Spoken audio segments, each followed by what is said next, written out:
Hoje nós chegamos à pergunta de número 45. Ainda estamos vendo sobre os ofícios de Cristo e hoje nós vamos chegar ao terceiro e último ofício de Cristo, tá? Então, não sei se a gente conclui hoje, tem muitos versículos bíblicos, mas vamos ver se pelo menos avançamos bastante. Não sei se o Júnior ou alguém tem aí o catecismo aí maior, pode ler a pergunta de número 45? Como exerce Cristo as funções de rei? Cristo exerce as funções de rei chamando do mundo um povo para si, dando-lhe oficiais, leis e disciplinas para visivelmente o governar, dando a graça salvadora aos seus eleitos, recompensando a sua obediência e corrigindo-os por causa dos seus pecados, preservando-os por causa dos seus pecados, preservando-os e sustentando-os em todas as tentações e sofrimentos, restringindo e vencendo todos os seus inimigos e poderosamente dirigindo todas as coisas para a sua própria glória e para o bem do seu povo, e também castigando os que não conhecem a Deus nem obedecem ao Evangelho. Amém. Nós vamos por parte aqui da pergunta como Cristo exerce o ofício de rei. Já vimos que Cristo ele tem exerce um tríplice ofício: sacerdote, profeta e rei. Já vimos sobre tanto o profeta como sacerdote, e hoje nós vamos ver como ele exerce o ofício de rei, tá? Em primeiro lugar, Cristo ele exerce o ofício de rei quando ele chama para si um povo seu, para si mesmo. Isto. Ele exerce desta maneira, chamando para si um povo.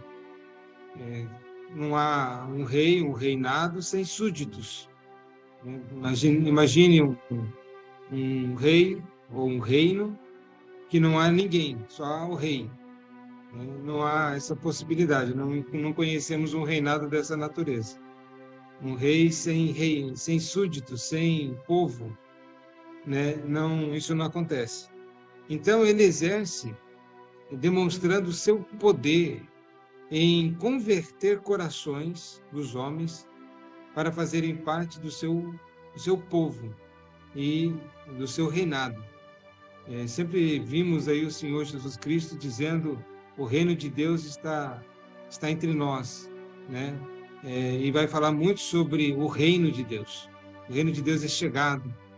Então, na verdade, quando o Senhor Jesus Cristo veio para instaurar esse reinado, ainda não concluído, ainda vai concluir, mas na medida em que ele vai colocando pessoas nesse reinado, né, convertendo corações e conduzindo para debaixo da sua autoridade real, onde pessoas confessam Cristo como Senhor, como seu Rei. Lembramos lá na época da igreja primitiva, quando os cristãos eles admitiam somente Cristo como Senhor soberano, embora eles confessassem também que o imperador era o imperador deles.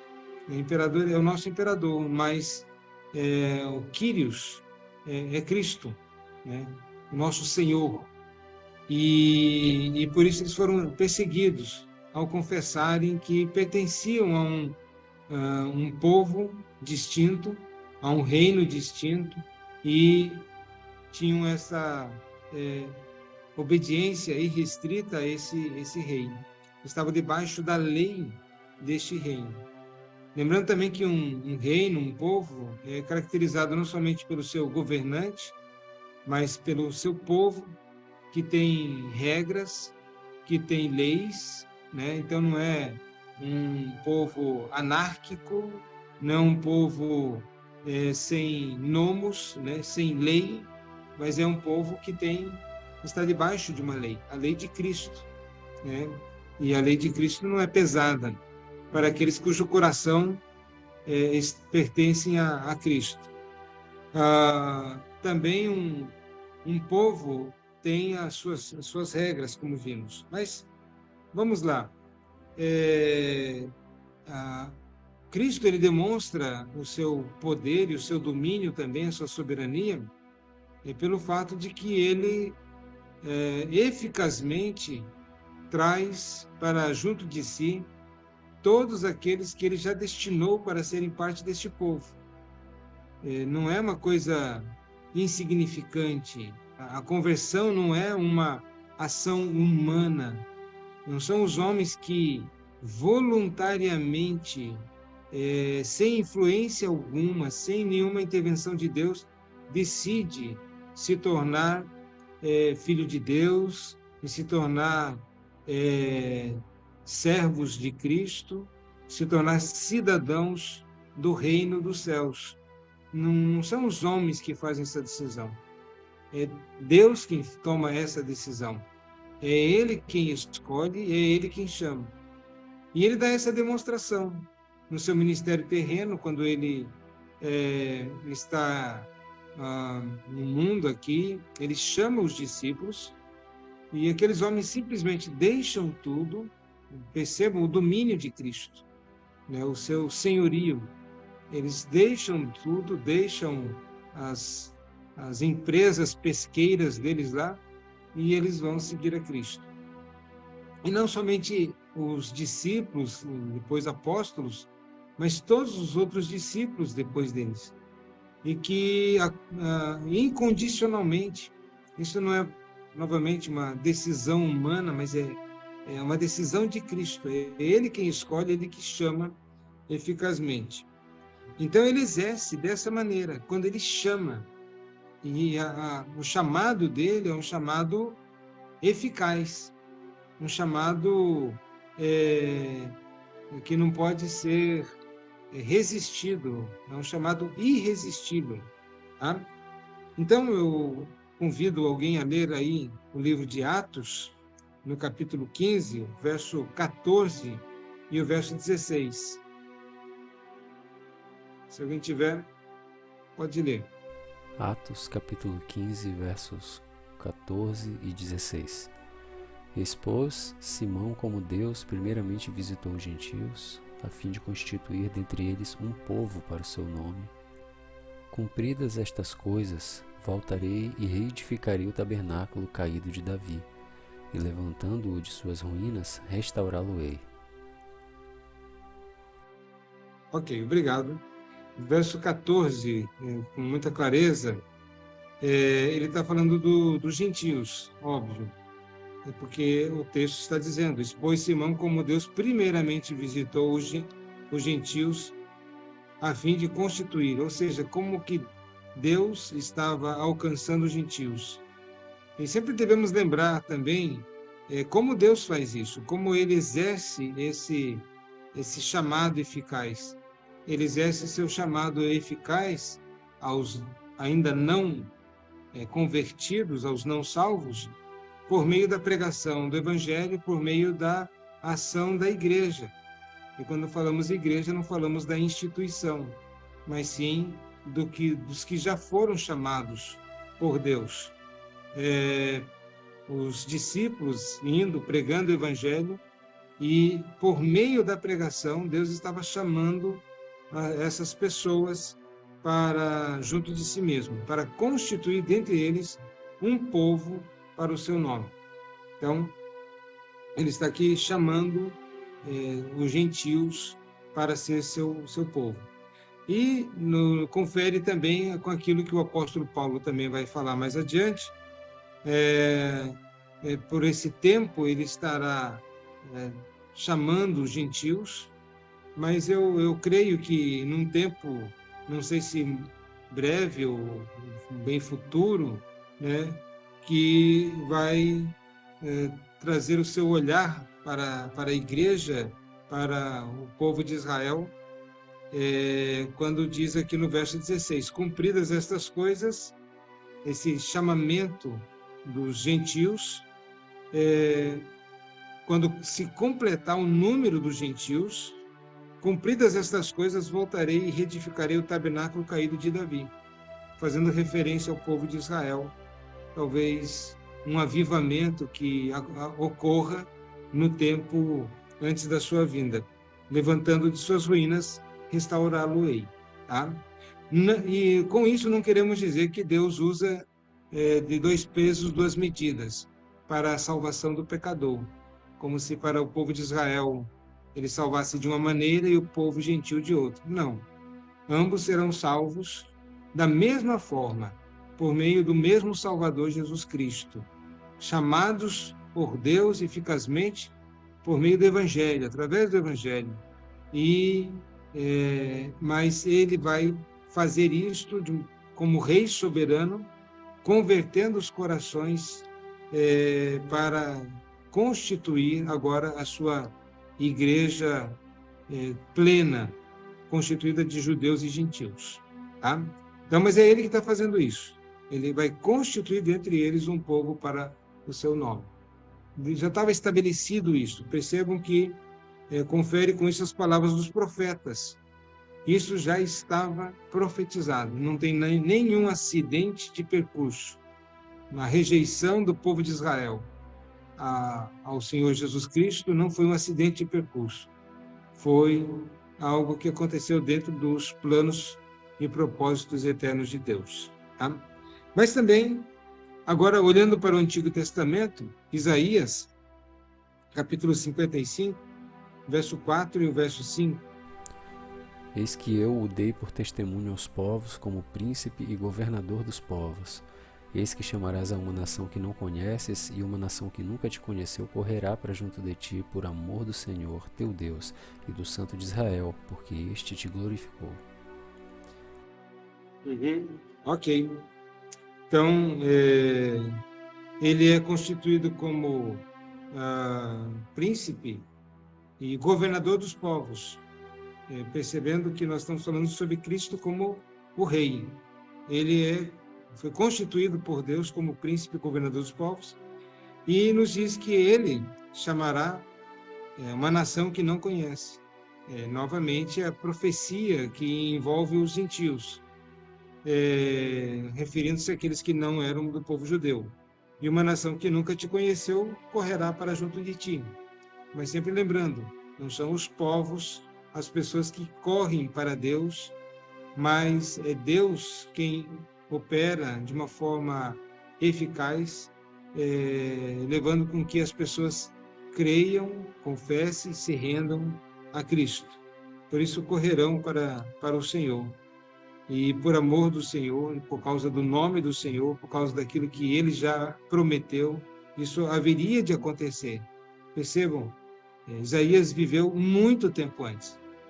E aquilo que está acontecendo em Atos dos Apóstolos, e o derramamento do Espírito Santo e o Evangelho sendo proclamado aos gentios, nossa, centenas de anos de intervalo entre o profeta Isaías e Atos dos Apóstolos, mas se cumprindo de uma forma perfeita. Por isso, o autor de Atos dos Apóstolos, inspirado pelo Espírito Santo, é claro, vai dizer que o que havia já sido profetizado pelos profetas.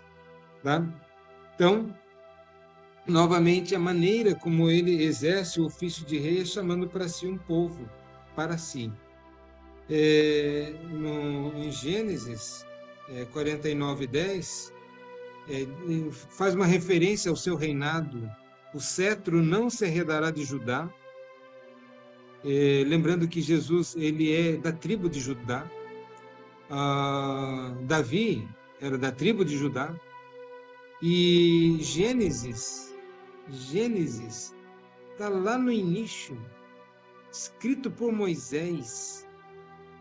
Se vocês se lembram, não havia rei. Veio depois o período dos juízes.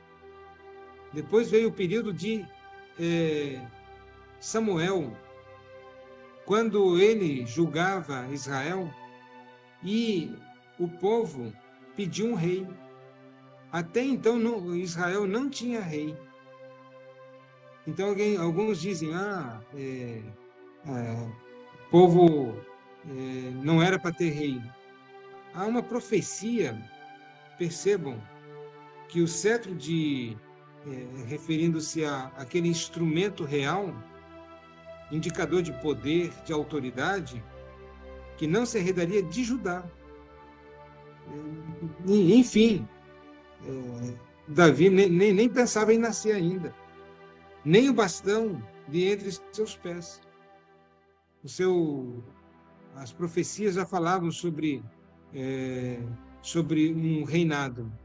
E Davi, como sendo da tribo de Judá, depois ele recebeu promessas da parte de Deus de que sempre da família dele haveria alguém que estaria sentado no trono. E esse alguém é Jesus, que até hoje o trono não está vazio. Não se arredará dos seus pés até que venha Siló, e a ele obedecerão os povos, que parece que faz uma referência a Cristo, e de que a ele obedecerão os povos. Não só o povo judeu, não só os israelitas, os hebreus, mas os povos todos. Gênesis, isso está muito longe antes da instituição da monarquia em Israel, mas já fala profeticamente que isso haveria de acontecer. Então, novamente, não foi um acidente de percurso o povo de Israel pedir um rei ou ser instituído a monarquia em Israel. Tá? Erraram porque eles não se submeteram a Deus. Eles revelaram, assim, o coração independente deles lá, né? E o Salmo 110, verso 3, apresentar-se-á voluntariamente o teu povo no dia do teu poder, com santos ornamentos, como o orvalho emergido da aurora, serão os teus jovens. Quero ver se eu... acho que seria isso, mas não estou vendo uma referência aqui. Tá? Verso 2: o Senhor enviará de Sião o cetro do seu poder, dizendo, domina entre os teus inimigos. É o verso 2 do Salmo 110. Tá? Novamente, cetro ele é um símbolo de realeza, um símbolo de poder, de autoridade, de domínio. Então, sempre lembrando disso. Então, dessa forma, ao chamar um povo, ao constituir Cristo como rei, esse que já estava profetizado no Antigo Testamento, e chamando um povo para si de uma forma eficaz, ele está exercendo o seu ofício de rei. Tá? Ele tem domínio sobre os corações dos eleitos, mas não só dos eleitos, de todos, tá? Mas ele converte o coração dos eleitos para si. Em segundo lugar, Cristo exerce o seu poder, o seu ofício de rei, em estabelecer oficiais sobre o seu povo. Então eu queria convidar alguém a abrir Efésios, capítulo 4, verso 11. E ele mesmo concedeu uns para apóstolos, outros para profetas, outros para evangelistas e outros para pastores e mestres. Ele mesmo concedeu. E aí vem a questão toda da questão do ministério da palavra. Não é uma questão de inclinação natural, não é uma questão de profissão, não somos nós que nos chamamos a nós mesmos para o exercício do ministério da palavra ou de ser oficial, mas é ele mesmo que estabelece. Então, ele chamou lá os discípulos, ele escolheu entre eles 12 para serem os apóstolos, lembrando que eles receberam a autoridade apostólica, como ninguém recebeu. Nós não temos hoje apóstolos e não temos essa autoridade apostólica. Os apóstolos tinham autoridade para determinar doutrinas, falavam em nome de Deus, falavam em nome de Cristo, é claro, foram levantados por Cristo para isto. Eles são colunas na igreja, e o fundamento da igreja é o fundamento dos apóstolos e dos profetas, tanto o Antigo Testamento como o Novo Testamento. E então, mas eles foram alçados a esta posição pelo próprio Cristo. E agora, depois dos apóstolos, existem os pastores, mestres, evangelistas, tá? Que também são chamados por Cristo, diretamente por Cristo, tá? Então, ninguém se chama para esses ofícios ou esses ser oficiais dentro da igreja. É Cristo que chama, tá bom? Então, ainda peço para abrir lá em 1 Coríntios 12, 28. A uns estabeleceu Deus na igreja primeiramente apóstolos, em segundo lugar profetas, em terceiro lugar mestres, depois operadores de milagres, depois dons de curar, socorros, governos e variedades de línguas. Ok, obrigado. E fazendo paralelo desse texto com o texto de Efésios, fica claro que quem estabelece é o próprio Senhor Jesus Cristo, tá? Porque aqui a uns estabeleceu Deus, e aí entra na doutrina da divindade de Cristo. Ele é Deus, Cristo é Deus, e ele, como sendo o rei, sacerdote, profeta, ele estabelece na sua igreja aqueles que vão exercer ofícios, como o ministério da palavra, da pregação da palavra, do ensino, e outros dons também. Embora também vemos aí pela mediação do Espírito Santo, pela ação do Espírito Santo. Mas a uns estabeleceu Deus na igreja, primeiramente apóstolos, em profetas, mestres e outros aí, tá? Então, Cristo também exerce como rei, ele determina quem é, não somos nós que dizemos o que queremos, é ele que diz o que vai ser, como sendo o Senhor da sua igreja. Mas também ele demonstra, não existe um reino sem leis, né? Imaginou um reinado que não haja leis? O que aconteceria é que seria um povo anárquico, né? Anarquia significa sem governo. Cada um faz o que bem entende, cada um faz o que bem quer. Então, não é assim. Isaías, capítulo 33, verso 22. Porque o Senhor é o nosso juiz, o Senhor é o nosso legislador, o Senhor é o nosso rei, ele nos salvará. Percebam, ele como um bom rei, né? Ele exerce aquilo que nós falamos hoje em dia, os poderes, né, da República, executivo, legislativo e judiciário. Está até dando muita confusão aqui no Brasil, os três poderes, né? Um querendo passar por cima do outro. Mas o que nos ensina aqui é que ele, né, é Senhor, e sempre lembrando o Senhor aqui, ele é soberano, é o Rei soberano, mas ele também é nosso juiz. Então ele é nosso supremo juiz. Ele há de julgar a todos, né? Todas as pessoas serão julgadas por ele. Ele também é o legislador, é o poder legislativo aqui.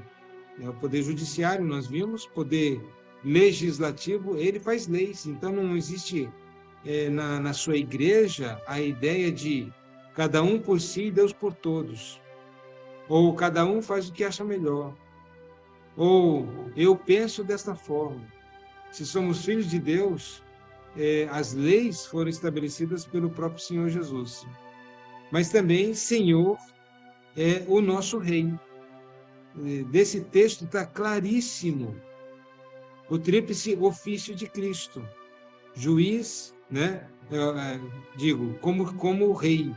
Ele exerce esse poder absoluto de juiz, legislador e rei.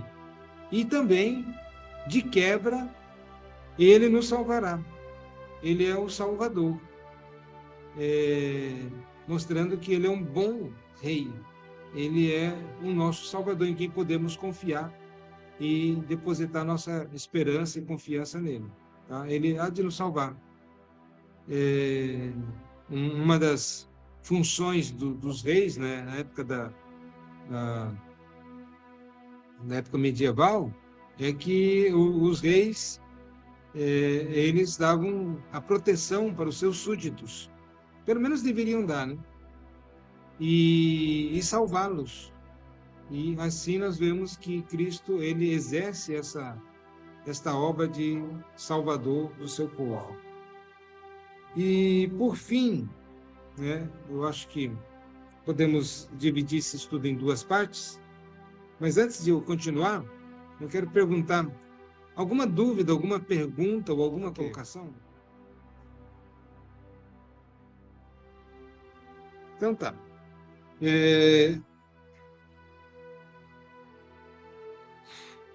Nós vamos ainda, talvez agora um outro ponto que eu gostaria de colocar, não finalizando, mas avançando um pouquinho, é que Cristo ele exerce o seu ofício de rei em proporcionar ao seu povo as censuras da disciplina da igreja. Percebam, a disciplina eclesiástica não é uma questão de você querer disciplinar ou não. É uma questão de como Cristo exerce o seu ofício de rei na igreja dele. A Bíblia vai falar, por exemplo, com muita clareza aos pais, e aí nós vamos depois fazer essa ligação, esse link com a igreja, tá? Mas os pais, eles são incentivados, aconselhados na Bíblia, em nome do amor, a não disciplinar os seus filhos. A Bíblia vai dizer: quem ama, cedo disciplina. Olha a perversão da coisa. Tem pais que dizem: eu amo tanto meu filho que eu não disciplino. É perversão mesmo, isso é do diabo. Ele coloca e inverte completamente. Quando, na verdade, aquele que ama, cedo disciplina. Ele vai corrigir. Deus, ele manifesta o seu amor à sua igreja e não deixando ela livre, fazendo o que bem entende, mas, quando necessário, corrigir. Então, ele exerce o seu amor. Lembrando que Hebreus vai dizer que Deus açoita, e usa um termo bem forte, na verdade, a todos aqueles que ele recebe como filhos. E se estás sem disciplina, logo não é filho, é bastardo, é filho do outro, tá? Filho do vizinho. Você não vai disciplinar filho do vizinho. Fala, Aleph.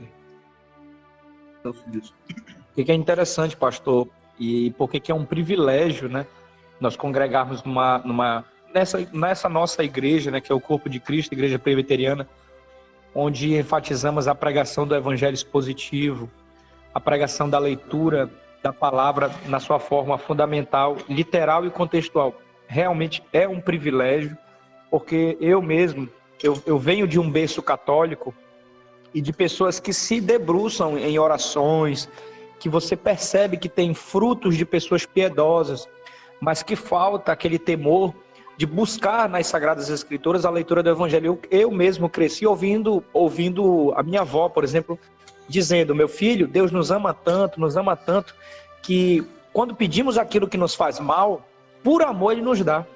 Exatamente isso que o Senhor tinha dito. Quantas vezes eu não ouvi isso repetidamente, que Deus nos amava tanto, que até as coisas que Ele sabia que ia nos fazer mal, mas Ele nos concedia por amor. E eu cresci ouvindo aquilo, né? Como também cresci ouvindo do outro lado os pentecostais dizendo sobre o batismo do Espírito Santo, que é o falar de línguas ou profetizar.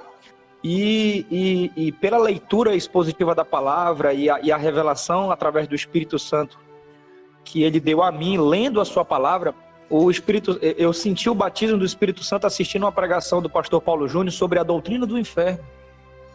Quando o pastor falou que o Senhor era o Senhor do inferno, aonde Ele era despejado a sua santa ira por toda a eternidade. Aquilo para mim, aquele momento, foi onde eu consegui consolo na minha alma.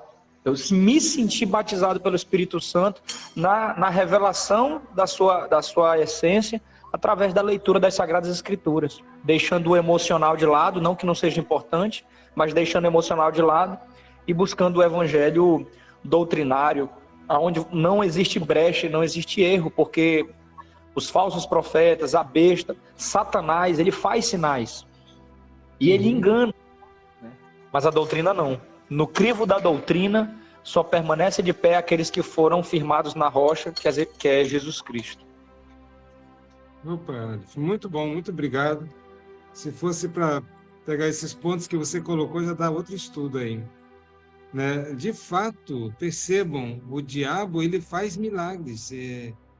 Se nós vivemos num período caracterizado, podemos dizer que vivemos um período do engano, do espírito de engano, e que engana muitos. E está enganando, sabe por quê? Porque as pessoas estão indo atrás de experiências e não da verdade, de sentir sensações e não de se debruçar na revelação de Deus. E por isso que são enganados, né? São ludibriados. Então, percebam aí, voltando à questão da disciplina, uma igreja bíblica, ela precisa ter essa marca, a disciplina eclesiástica. Ou seja, ela chama os faltosos para, em nome de Cristo, exercer uma disciplina. Mas lembre, como é que os pais exercem a disciplina nos filhos? Sempre pega a vara? Não. A disciplina tem objetivo a correção. Nunca a disciplina tem objetivo a punição. Punição é depois, quando o Senhor Jesus vier julgar os vivos e os mortos. Ele tem por objetivo a correção. Então, portanto, pensemos aí o pai disciplinando a filha, o filho. Fez alguma coisa errada, vai lá e conversa. Ele não está corrigindo? Tá. Está batendo? Não. Primeiro ele está conversando, talvez orientando. Depois, continua na rebeldia. Aí já faz algumas coisas um pouquinho mais tangíveis aí. E vai dizer, olha, você vai ser disciplinado, vai acontecer isso. E sempre lembrando, a disciplina nunca é um afastamento, tá? Disciplina bíblica, ela é para quebrar aquilo que afasta e trazer a comunhão. Então, quando os pais dizem para os filhos, fica sentado aí no teu canto refletindo no que você fez, está errado, né? Você está afastando a criança. Vai lá e dá logo uma disciplina nela e depois dá um abraço nela, pronto. Porque esse é o objetivo da disciplina, tá? É trazer para junto de si a criança faltosa e não para afastar. Então, pronto, agora olhamos para Cristo. Ele exerce o seu ofício de rei, né, ao proporcionar ao seu povo as censuras. e as disciplinas dentro da igreja. Então, eu vou pedir para alguém abrir em Mateus 18, versos 17 a 18. E se ele não os atender, dize-o à igreja.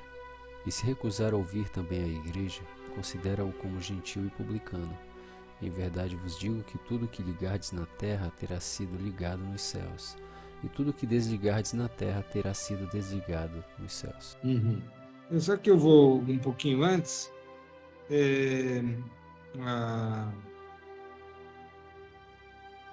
a partir do verso 15, eu acho que fica melhor. Lê o 15 e o 16 também, Júnior. Se teu irmão pecar contra ti, vai arguí-lo entre ti e ele só. Se ele te ouvir, ganhaste a teu irmão. Se porém não te ouvir, toma ainda contigo 1 ou 2 pessoas, para que, pelo depoimento de 2 ou 3 testemunhas, toda a palavra se estabeleça. Ok. Então, em primeiro lugar, percebam, se teu irmão pecar contra ti. Algumas versões não têm essa parte contra ti, tá? Então, porque parece ser um negócio pessoal. Então, ele pecou contra você, você vai arguí-lo lá, ou vai lá conversar com ele, vai você e ele só. Se ele te ouvir, pronto, ganhou teu irmão. Você já fez, orientou, falou, disse, olha, não é assim, não é esse o caminho. Ok. Mas e se ele não ouvir? Você vai com uma testemunha, tá? Contigo vai pegar lá 1 ou 2 pessoas, para que pelo depoimento de 2 ou 3 testemunhas, toda a palavra se estabeleça. Então, você vai ter que chamar alguém, talvez pessoas do conselho da igreja. Perceba, a primeira tentativa de conserto é a pessoa que viu a falha. Aqui, embora tenha como eu falei, contra ti, há outras versões que não tem essa palavra contra ti. Então, se teu irmão pecar, vai arguí-lo. Então, a ideia, se ele pecar, ele vê que alguém cometeu pecado, algum pecado, seja o que for, fora da igreja, não precisa estar na igreja. Ele viu lá aconteceu alguma coisa no trabalho, talvez trabalhem juntos, na rua, viu o cara lá falando palavrão, mentindo, sendo desonesto, nos negócios, sei lá, ele percebeu alguma coisa, ele vai lá e conversa. Não havendo acordo, não vai no amor, né? Sempre o objetivo é restauração, é trazer de novo os pequeninos para que nenhum se perca. Depois ele vai com testemunhas. Não havendo acordo, vai apresentar a igreja, tá? E ele será daí, não havendo acordo, mesmo assim, ele não quer ser disciplinado. Você não vai. Então ele será considerado como gentil e publicano, ou seja, ele está excluído da comunhão. Ele não faz mais parte. É claro que tudo isso ainda existe todo um processo na igreja presbiteriana. Nós disciplinamos o faltoso, ficamos observando, ver se há humildade, se ele acatou, se não acatou, ficamos observando. Depois restauramos a comunhão. Mas há casos em que ele prefere andar no caminho do pecado. Então, não tem o que fazer. Considera como gentil e publicano. Então, a disciplina eclesiástica é algo estabelecido por Cristo. Só que na hora, quando o crente faz a pública profissão de fé, ele diz, não, eu me submeto a isso tudo. O dia que ele pisa na bola e vai ser chamado a atenção, fica magoado e sai da igreja. Ou seja, talvez esteja revelando que nunca há algum problema. Ele não está debaixo da lei de Cristo. Tá? Se ele não submete à disciplina de Cristo, é porque não está debaixo da lei de Cristo. Há uma frase que diz, né, os pais dizem, né, se come do meu pirão, também experimenta meu cinturão, alguma coisa assim, não lembro bem a frase aí. Só quer as benesses, só quer as coisas boas, ser chamado a atenção, ser corrigido, ser disciplinado, não quer?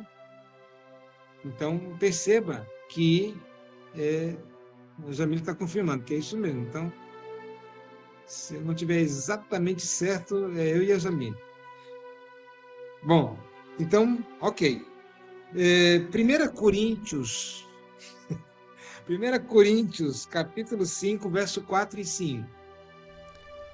Em nome do Senhor Jesus, reunidos vós e o meu espírito, com o poder de Jesus, nosso Senhor, entregue a Satanás para a destruição da carne, a fim de que o espírito seja salvo no dia do Senhor. Ok. Provavelmente esse caso aqui era o caso de um homem que se atreveu a possuir a mulher do seu pai, portanto, a sua madrasta. E Paulo ele vai dizer: está acontecendo coisas terríveis na igreja, vocês não fazem nada, não? E para deixar claro a todos aqui, que era a igreja que tinha mais dons. Era a igreja que tinha lá gente falando em língua toda hora, gente falando, sabe? Eu não entendo como línguas estranhas, né? Hoje, no pentecostalismo brasileiro, o pessoal fala línguas estranhas, que nem eles entendem, nem ninguém entende, nem os anjos, nem ninguém, tá? Mas línguas estrangeiras, eles tinham outros dons, tá? Muitos dons. E era a igreja espiritualmente fraca, que Paulo vai dizer que eles são carnais, ao ponto de dizer: olha, vocês parece que não são espirituais, mas que vocês ainda são tão fracos. Pois bem, e ele vai dizer agora desse caso, desse rapaz que tinha feito isso, e ele vai declarar a sentença contra essa pessoa. Vai dizer que, de uma forma espiritual, em nome do Senhor Jesus, reunidos vós e o meu espírito, com o poder de Jesus, nosso Senhor, entregue a Satanás para a destruição da carne, a fim de que ele fosse disciplinado. E essa disciplina teve efeito benéfico, tá? Em 2 Coríntios, ele ficou tão triste, tão assim, deprimido, né, por causa do seu pecado e coisa assim. Eu deduzo que ele foi conduzido ao arrependimento. O apóstolo Paulo escreve de novo dizendo: olha, receba o irmão, né, vão lá e acolham também agora, também. Faz parte, porque o objetivo da disciplina é para que nenhum dos pequeninos se percam. Então, sempre é restauração. Algumas vezes afasta da igreja, mas querendo como que ele volte. Mas às vezes não volta. Mas aí você não vai alargar a porta para entrar de qualquer jeito. Aí também não é assim, tá? Tudo bem? Alguma outra dúvida, alguma pergunta? Nós vamos encerrar nesse versículo, né? E ainda não encerramos todo ele. Então, nós consideramos a parte inicial que diz: Cristo exerce o ofício de rei em chamar do mundo um povo para si mesmo, estabelecendo sobre eles oficiais, leis e censuras. Ficamos até aqui. Tá bom? Vamos depois ter a parte 2. Gostei da participação de vocês.